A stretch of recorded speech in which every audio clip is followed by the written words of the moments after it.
When you get up to fifth, and once we're up there with the personnel up front, they're gonna get a little tense. And I knew there was gonna be a wreck sometime. And luckily, I avoided the TC Woody wreck, and I avoided the Frank Rock Malave wreck, and that's all we needed. Once we get out front after the red flag, car was wicked loose, so I had to use the aprons. Unfortunately, Brad Itell wanted to use the apron too, and I had to hold them. But once we got clear of him, car came too for some reason. Just taking it easy the last 3 laps. What did you see in the Frank Malave? I saw a little bit of Frank wanting to closing the door coming off too, and a little bit of Malave wanting to close the hole on me to get down. And somewhere in between they hit him. How did you avoid it? Honestly, I told my spotter said blow a car length after I passed the wreck. That's how fast it happened. I just yanked the wheel left, and then the whole car went left, and I yanked it right, and somehow the car balanced out. Could have easily went to the wall as well. Hey Rich, when you said about halfway, you were like 6 or 7, halfway the distance. Did you feel you had the right car under you, or would you say, I just got to bide my time because you know something might happen? How did you feel? 100% knew if they were going to wreck, we were at least content for the positions evenly and all.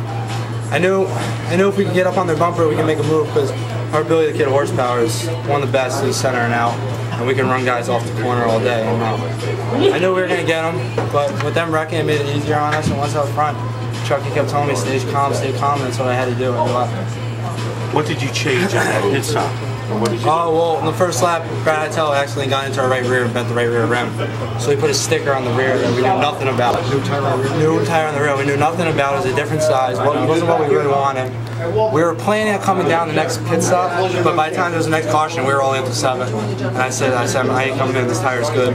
So luckily, everything fell in our place finally. It took 3 years, but it finally came together. Now, you had contact with Brad a couple of times. You were inside though. You feel like, no, this is my lane, I'm not giving it up. I've learned from the best. I learned in order to stay out front in this track, you have to hog the bottom lane. And Brad went down there, and I knew he was going to look there. And I didn't want to take it all the way out. I didn't want to take it all from him, but I knew I had to put half my car down there just to close the door. That's what I had to do. He got onto me one time, but that horsepower I got pulled me right off that corner. I got him going down the straightaway. Rich, you've tried now for a couple of years, you finally got that #1. Did you ever think the first one would be a prestigious race like the Sizzler? How do you feel about that? First thing I said when I got out of the car, I was like, this is the Sizzler. This is the Spring Sizzler. This is what everyone comes to see. And to get my first one in the Spring Sizzler in front of all these people, in front of all my fans, my dad especially, to win in front of him is something I've always wanted to do, and make him proud. And it couldn't be any better. You see, the best race to win.